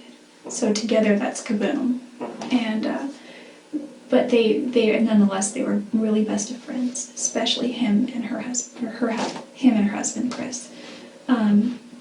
And a lot of their fights were about me, from what I gathered. I don't know a lot of that. Is that what that email was about? Is the whole situation? Yeah.